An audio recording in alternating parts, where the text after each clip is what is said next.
What is up? Happy Saturday. Welcome on into Let's Bet It. Lauren Jabari here with Jared Smith. Gerard, this is like the first show we've done together in a couple days. The schedule's been weird this week. I had some things going on with Braves in studio. You had some things going on. We're back on a show together. How are we? Happy Saturday. Yes, it is the weekend. You've been running away from me all week because I'm going to pick against your Avalanche.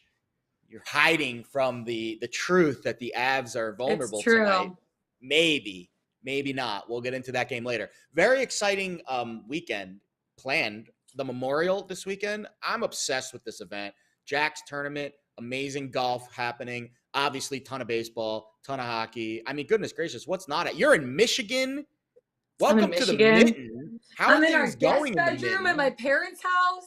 Beautiful, beautiful home office that I've created for myself here in the guest Love to see it. I usually do the show from the kitchen when I'm home, but my mom, Care Bear, is a cooking machine right now. She's cooking, she's cleaning, she's doing everything on a Saturday, so I had to move the party to upstairs. But you know what? It is going to be a party on the show today. We got a lot to get into with, first of all, our MLB Better Up segment, because you hit a NRFI yesterday, and I'm really excited for you because of it. We're going to get into that. We have NHL Ice Picks, obviously. The Oilers and the Avs heading back to Edmonton, or Deadmonton as I like to call it, because there's not much going on in that city, no offense to everybody there. But they have game 3. The Oilers obviously down 2-0 in the series.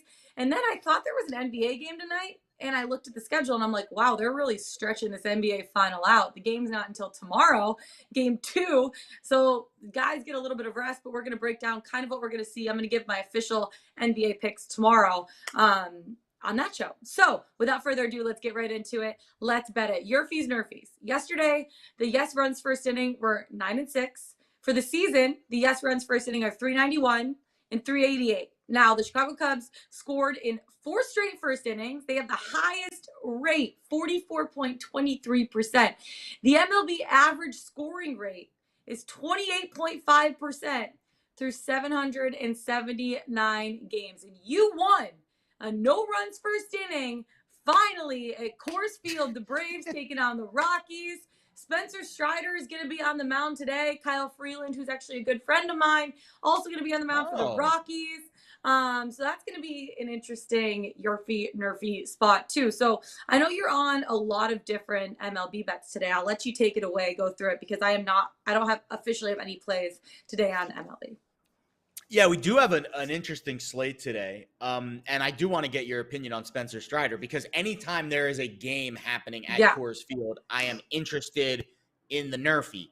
Shout out, props, hat tip, whatever you want to call it, to Chad Kuhl last night, who got out of an early jam. And how about that game at Coors Field? 0-0 in the 10th inning. Does 0-0 work for Does 0-0 work for baseball? Can we do that? I don't know. It works for me, I guess, because I'm a soccer freak. But, I mean, what are the odds? And I guess we could have calculated it. I don't know what the odds actually were. But it was plus 125 for no run in the first. Imagine rolling that over to the second and the third and the fourth and the fifth, and no runs happening at Coors Field for the first 9 innings of the game. Wild.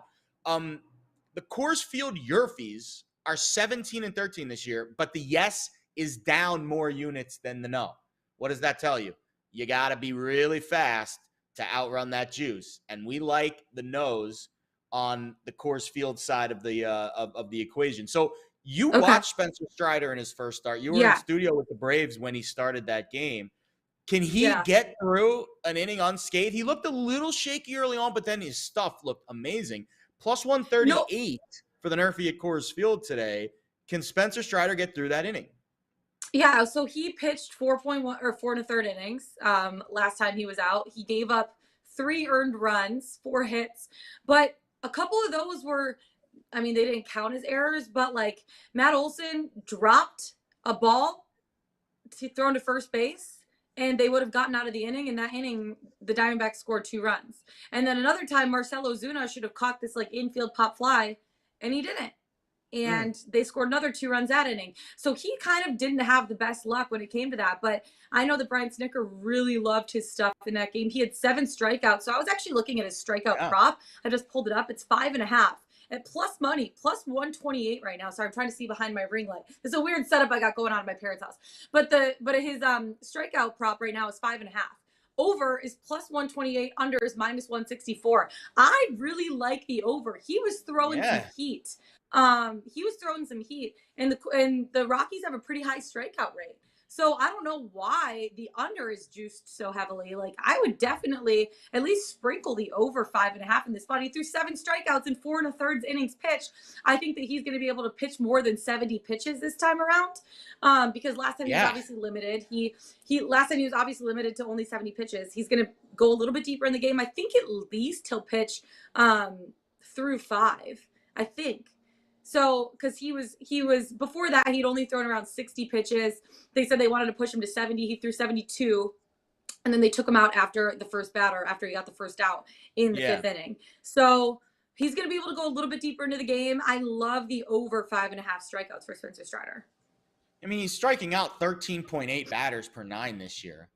And he was a reliever, obviously, for a long time, and then he made his first start the other day against the D-backs.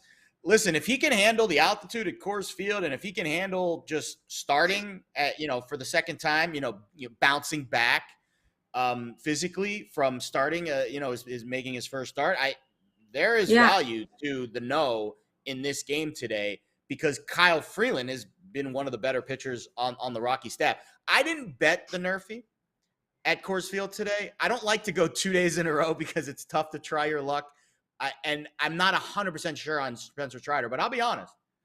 If we do well in the afternoon games, I might send out a little tweet later tonight with a little no-run first inning at Coors Field action. Maybe. We'll see. Little tweedly-lee-lee.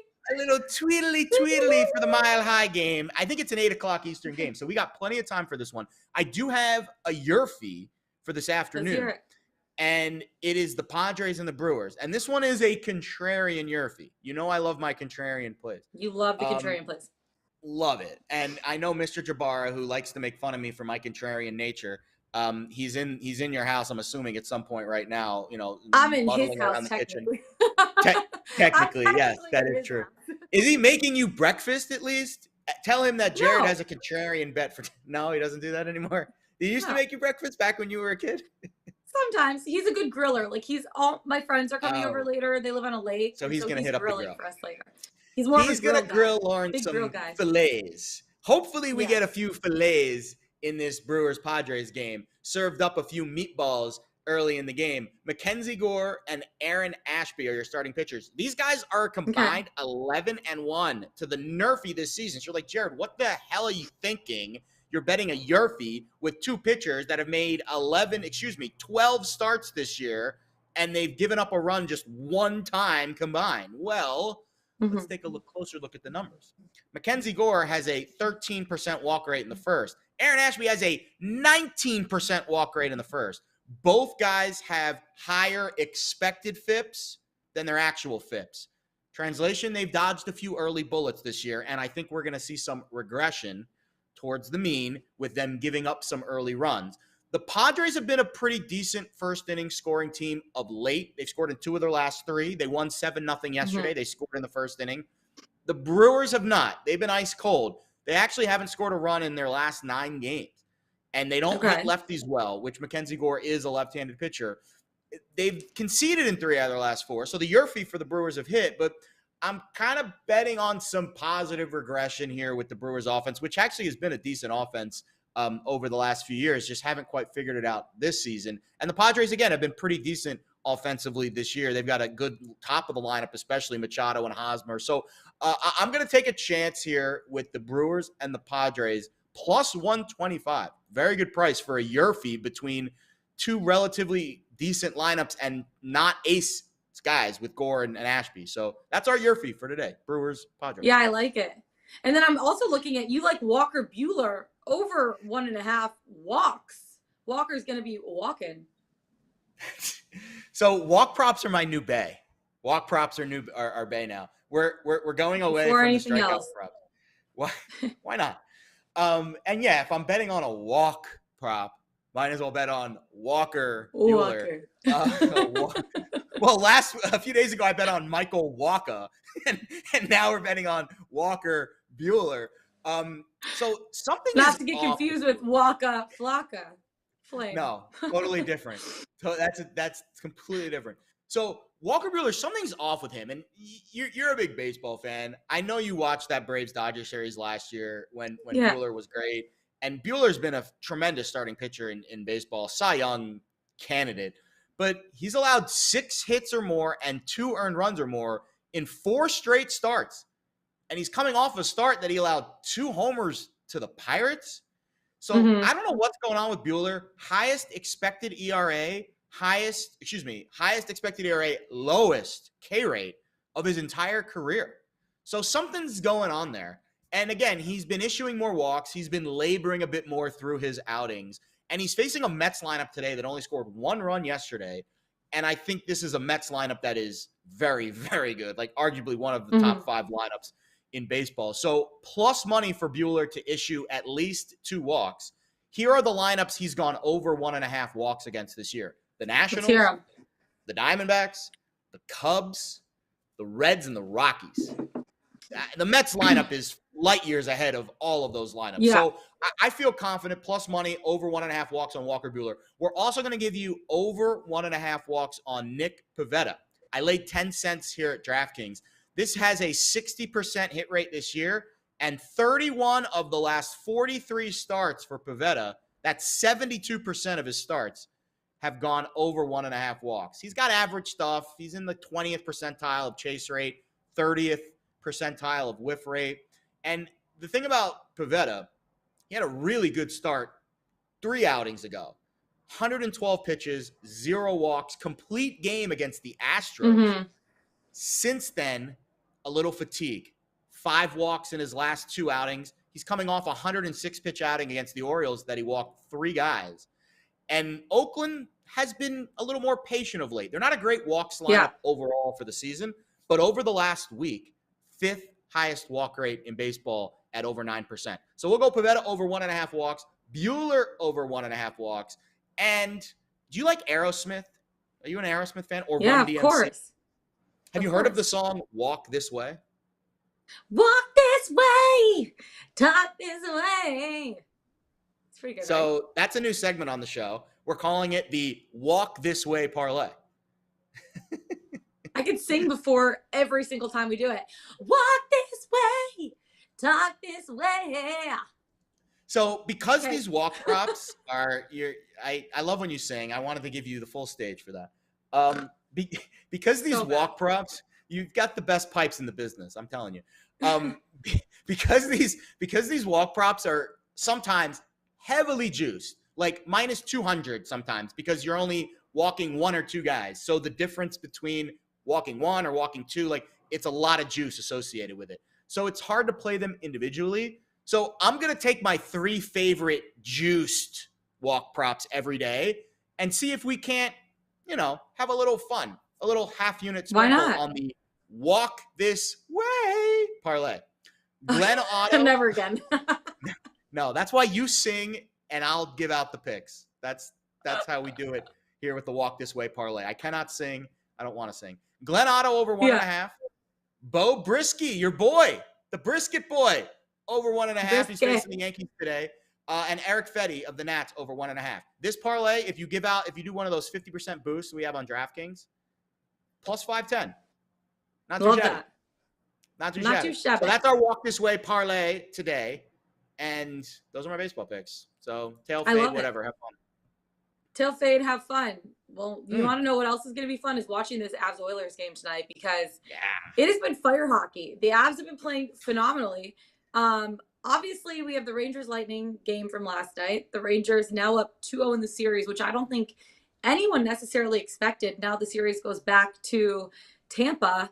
That's going to be interesting to see how the Lightning respond at Amalie Arena. We have that game tomorrow at 3 p.m. Eastern time. It's going to be a day game. We'll break that down for you on the show tomorrow morning.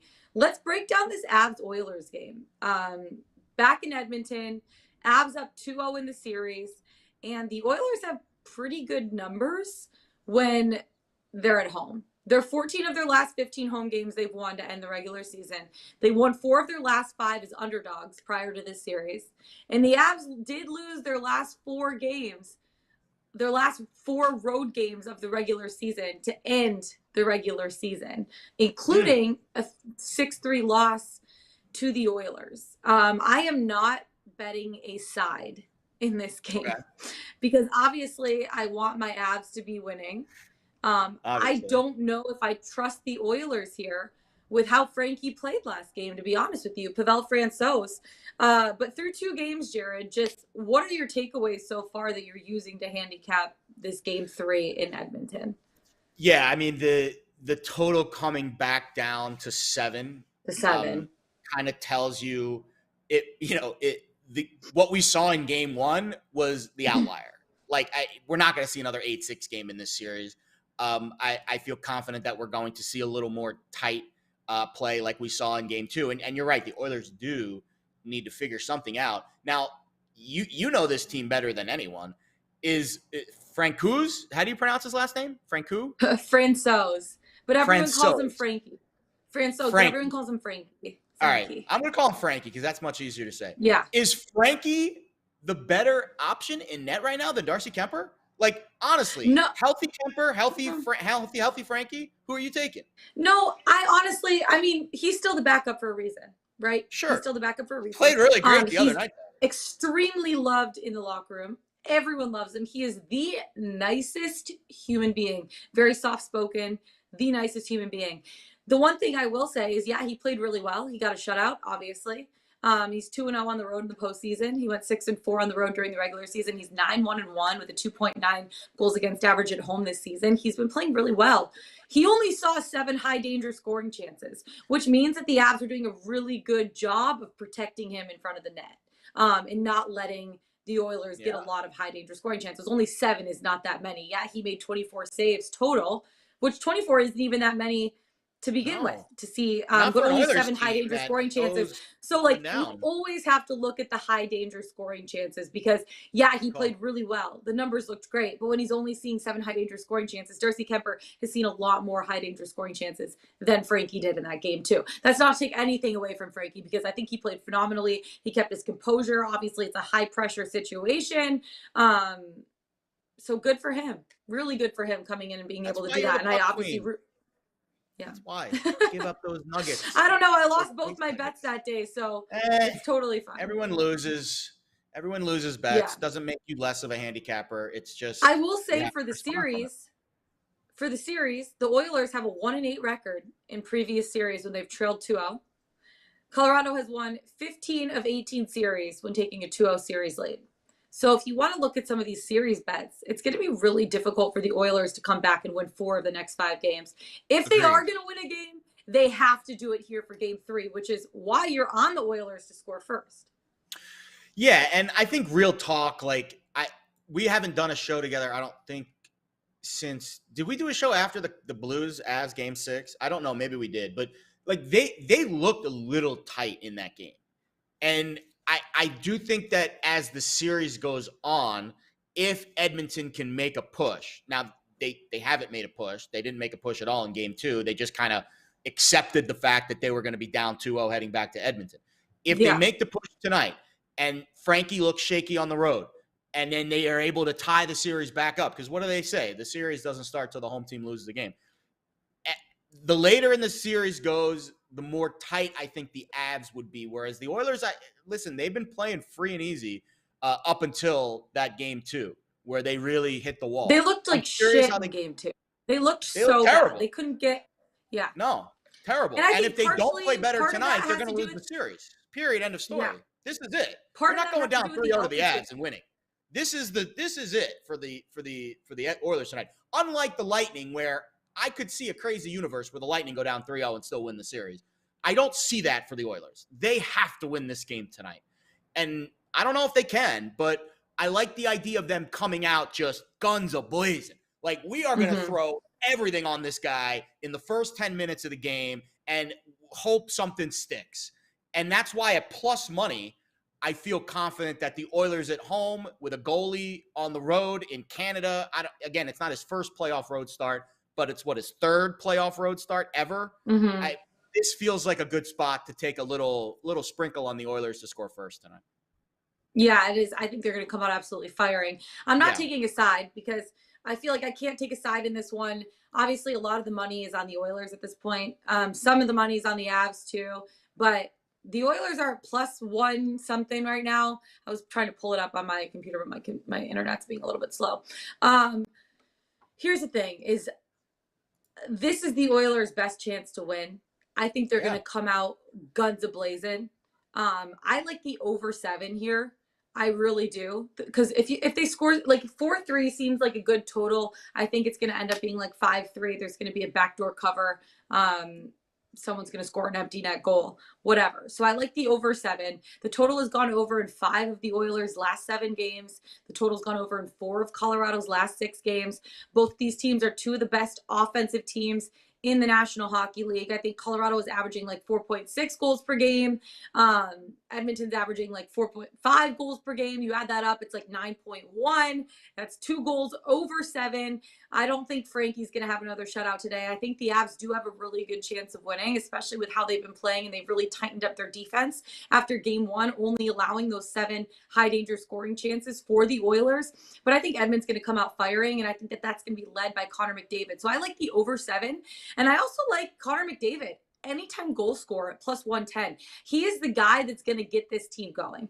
The amount of points that he has in this postseason is incredible. He's put up a lot of goals. He's creating. He has a lot of assists too. He is the guy that's going to get their team rolling and rocking. I was also looking at Nathan MacKinnon anytime goal, but the Avs just have so many different options in terms of scoring chances and depth that, Nathan MacKinnon gets a team going, but other guys can produce too. But I'm very confident in Connor McDavid, anytime goal scorer. Him and Leon Draisaitl are going to be the 2 guys that's going to get this team going and rolling. But I like the over 7 for this game. And it's not too juiced. Right now it's over 7 is plus money, plus 102 if you get it right now. I got it at minus 105. Yeah. I can't touch another total. I tried. Yeah, I mean, at plus 1, it tells me that people are. Well, here's the thing about it. It tells me that people are betting the under, and if people are betting the under in an NHL game, fade the under, baby. Fade the under. The under. Listen, these totals. I do think what we saw in Game 1 is the outlier. Like, I don't think we're going to see anything close to that the rest of the series. Totally. Now, that doesn't mean here's the thing, Jared. Here's the thing. Mike Smith has been showing every bit that he's 40 years old. He's been having a horrible season. 6.98 goals against average, 84.6 save percentage. If he's going to be playing like this and the Avs are going to be generating the high danger scoring chances that they've been generating, this game is going to go over the total. Even if these teams just score their average of what they've been averaging during the regular season, it's going to be 9 goals scored. 9.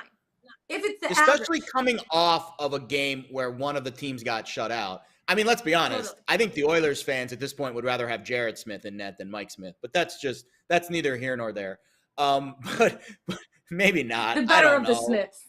The better of the There's a lot of us out there, I promise you. I can't disagree with your handicap because it takes an insane person to actually feel good about betting the under in this series. Like, now that doesn't mean it's a bad bet. It was a good betting game too, because the unders were 11-1 with totals of 7.5 or higher over the last 3 years in the NHL. Well, now the total's back down to 7, and like Lauren said, plus money to the over. So you're incentivized to bet the over a little bit more than we were in game 2. So again, I don't argue with the overall vibe of this game, but it's just tough to win. We have to have 8 goals in the game, and the playoffs are, this, They are a grind. And the deeper in the series goes, the less wide open play I'm expecting in this series. I'm expecting a little tighter, a little more 3-2, 4-3, which obviously would push, but we want to win.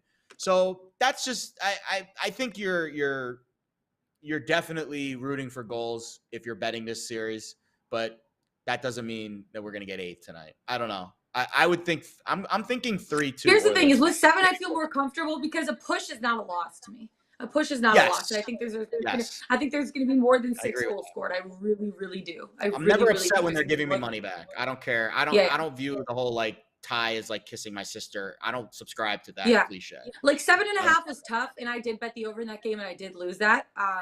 Me too. I bet it too. I bet the over that. But getting the over right now at plus money at 7, where you can push at 7, I think that's a pretty safe bet. I agree. I think that's the safest play of this entire game is there's going to be goals scored. I don't trust the goalie on road ice, the rookie Frankie. I don't trust him on road ice. Third playoff start on the road. And Mike Smith's been terrible. Like, how can you feel good about betting the under in that kind of scenario? You can't. So over or pass, no doubt. Over or pass. Over pass. I like the over. Pass. Yeah. Okay, the NBA is really stretching out their final run, but you know what? We had a game a couple days ago. We have another game tomorrow night, which is going to be really exciting. It was a statement win for Boston in game 1. That's the one they had to steal on the road because I don't think they're going to be able to win very many games on the road, but they dominated that fourth quarter to get the game done. And honestly, I think I'm staying away from spreads. I'm staying away from money lines, and I am betting player props in this series because I want to enjoy myself watching this game. The Warriors, to me, got comfortable entering the fourth quarter. And I think with their experience, they're not going to necessarily make that mistake again. Like Steph Curry, Klay Thompson, Draymond Green. This is their 6th NBA Finals run together. That's sick. That's absolutely sick. I do trust them to fix what went wrong in the opening game of the series. And the Celtics' lack of experience, I think, is going to show a little bit more as the series goes on. But I will say, Golden State is 0-5-1 against the spread in the last 6 against the Celtics. And Boston is 5-0 in their last 5 trips to Cali against the Warriors. And they've done a great job at covering the spread. So, trends, I don't know what it is about California, but the Celtics really like playing there. Just what were your overall thoughts on that game? Because, honestly, like, you watched the Warriors in the third quarter, and it basically reminded us why they were so special over some of their title runs in the past. And then you watch them in the fourth quarter and you're like, that's the team that went 15-50 the other year.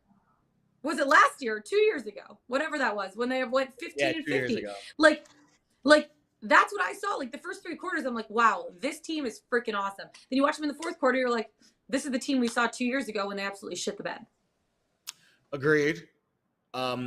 I think Jason Tatum shooting 3 for 17 in the game and the Celtics still winning by double digits is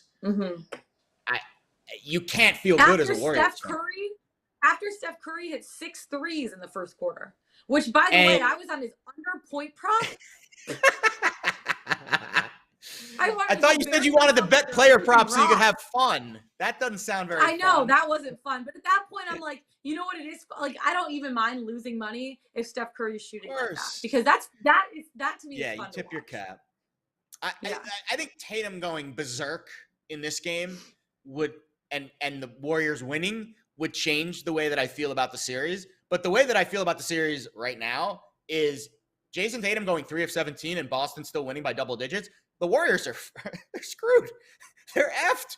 There's no chance. Like, he is going to play better. He will shoot better. And I think their defense will not sag off of Steph as much early in the game.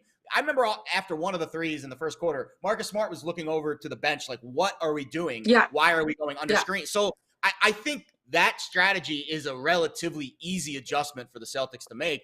And then the positive regression from Jason Tatum. Yes, we might see some negative regression from Al Horford, but I just don't think it's going to be that much if Jason Tatum plays better for the tilting of the series back to Golden State's favor. Boston, in my eyes, it is going to take some massive shift in either adjustment or level of play from the role players of Golden State. like your guy Wiggins, for them to have any chance to win this series. Yeah, I don't see them winning Wiggins, 4 out of the next 6. If it continues down this road that we saw in game 1, there's gonna have to be a massive shift. Speaking of Wiggins, from I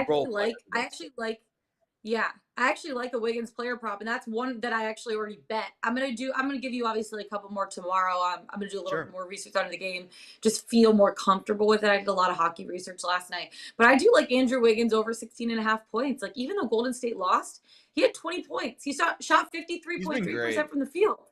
And I don't think he's going to have issues hitting 16.5. That seems low to me. He's averaging 16.9 points per game in his last 12 games and finished over that point total in 8 of those 12 games, including 3 of the last 4. I think there's going to be a lot of attention on other guys like Steph, like Draymond, like Clay, and Wiggins has an opportunity to come out, be strong. Yeah, Wiggins has an opportunity to come out and be strong. I also look at a guy like Jordan Poole.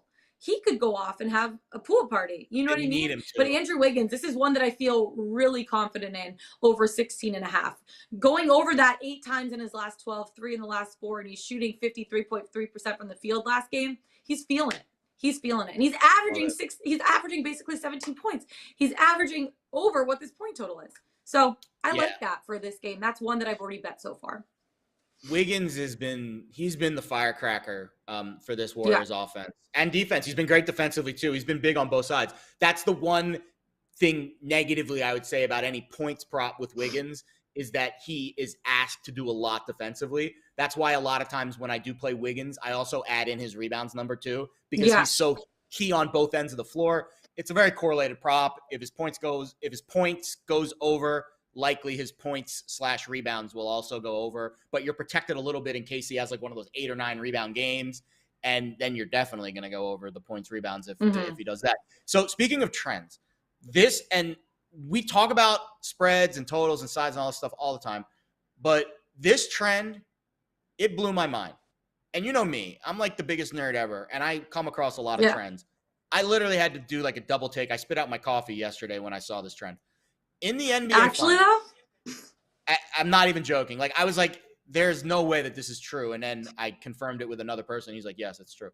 In the NBA Finals, if the spread is 6 or less, which it was the other night and it will be again tomorrow, the winner of the game has not lost against the spread since 2014. 64 straight wins against the number. There was one push, but translation, like, if you think Boston is live here, just bet the freaking money line. Don't even worry about the points, because what the trend is telling me is that the winner of the game covers the spread. So if the Celtics cover, they're going to win. It works both ways. And same thing for the Warriors. Don't worry about the 4 points being too much of a spread to cover. If the Warriors win the game, the last 63 times, that team has also covered the spread in the finals when the line has been shorter than 6, which again, it will be tomorrow night. That's crazy. So it's insane. There has not been a team not cover the spread but win in the finals since 2014. 8 years. Insane. That's insane wild. Trend. That's wild. So yeah, if you like the Celtics tomorrow, Celtics money line, baby, plus 150 Absolutely. right now on FanDuel. That's the way to play it. And that was the way to play it in game 1. We liked the Celtics in game 1. JVT came on, gave it out. How does he feel right now with Celtics and 5 ticket in his back pocket? Probably pretty good. Yeah. Can the Celtics steal game 2? Yes, absolutely. If Jason Tatum shoots better than 3 for 17, absolutely. Absolutely. Yeah. It's going to be interesting. We're going to be breaking that down a lot more tomorrow. Let's get into our best bets of the day, Jared. But before we do, Pickswise.com. Who do we got for a 3-star play of the day? How about this? Keith Schmelter, and he hit his 3-star play yesterday. There's a spider. You okay? Do we need to call the... I'm terrified. I'm terrified of spiders. The pest control people? Oh, my God. Okay, we're going to finish this show soon so I can kill this thing. Lauren, Lauren's going to... If Lauren doesn't make the show tomorrow, it's because she got bitten by a radioactive spider, and now she's Spider-Man. Do you see it? Yes. Oh, wow. That thing's juicy. That is a juicy spider. Too bad Richmond doesn't play today. I'd bet the Spiders if Richmond played today. All right. Keith Schmelter yesterday. So last year, Keith, I think it was like 22-9. He went on 3-star baseball plays. The dude is like the baseball savant. He hit his bet yesterday, Red Sox money line, easy cash. He dropped a 3-star play this morning, which was really excited about the Tigers-Yankees game. I was like, oh, great. I'm just going to roll over yesterday's profits into today. And then like 30 minutes ago, he just tweeted out another 3-star bet. There are 2 Keith Schmelter 3-star plays on the site for baseball today. I don't know what else you can ask for. Go to Pickswise.com, please. For the love of all that is betting related. For the love of all that is good. Okay. Okay, our best bets of the day. I'm like having a really hard time focusing right now. Are you okay? I'm worried about you right now. It's not going to hurt you. It's probably a little baby spider. All right, get through your handicaps so you can go kill the spider. My best bet of the day, Connor McDavid, anytime goal, +110. I think the Oilers are going to come out absolutely firing. I think it's going to be led by Connor McDavid. His numbers this postseason has been phenomenal. I think that he's going to be the guy to lead this team. I don't know if the Oilers are going to win this game. I don't feel confident betting the Oilers here, but I also don't feel confident betting the Avs just because it's kind of up in the air how the Avs are going to come out on the road and how the Oilers are going to come out with the desperation that they need to be playing with. I don't think Frankie's going to have another shutout today. The Oilers only had 7 high-danger scoring chances in the last game. I think they're going to have more high-danger scoring chances here, but Connor McDavid is going to be the guy that this Oilers team is going to lean on and go to help them get going in a game like this. So Connor McDavid, anytime goal, +110, lock it in. All right, you ready for this? We didn't do this during the NHL segment, even though it was in the rundown, and I meant to do it, and I'm sorry that I didn't. Same game parlay. You ready for this? The Oilers to score the first goal. Okay. Plus Connor McDavid to get a goal. Plus over 6.5. 4-1. Not bad. We love to see it. Not bad. Justin, if you got another second, I can repeat that if you want to put it in a graphic really quick. I will give it to you one more time. The Oilers to score first. That's my bet for the game. Connor McDavid to score any goal, anytime goal. That is Lauren's best bet of the day. And then the over 6.5, meaning 7 is a win, not a push, a win. I'm looking at +390 right now at DraftKings. You love to see it. There you go. There's your same game parlay for game 3, Oilers Avs tonight. My best bet of the day. Let's take a trip to the Memorial. This is one of my favorite tournaments of the entire year. Muirfield Village, awesome course. Diane broke it down great earlier in the week. I'm taking a 2-ball matchup, a head-to-head. We won on one of these last week at the PGA Championship. Keith Mitchell to beat Francesco Molinari. This is a 2-ball. Meaning if they have the same score after 18 holes, this bet will lose. But we're getting a little more juice to Mitchell beating Molinari at basically even odds. I got +101 at PointsBet. Both these guys are in contention. They're at 5 under par. They will tee off together. 12:40 Eastern time. So you got about 2 hours to get this in. Tee to green stats has been the key metric for me at Muirfield Village over the last year at last year's tournament. In the top 5, 6 of the top – hold on. The top 5 in last year's tournament were ranked in the top 6 of this metric.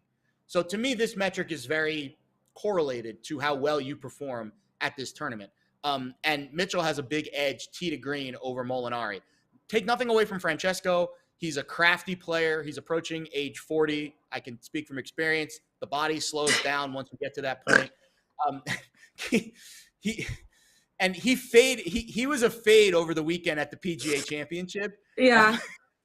You okay? Do I need to stop? Yeah, okay? I'm good. You're okay? Mm-hmm. He shot 75 in round 3 at the PGA Championship, and I think he's a fade this weekend. Whereas Mitchell was great last weekend at Southern Hills. 72 on Saturday, 68 on Sunday. He shot a 69 yesterday. He should have shot a 67. He double bogeyed his second to last hole. So he's been striping it really well. A little short game issue is the one thing he needs to iron out.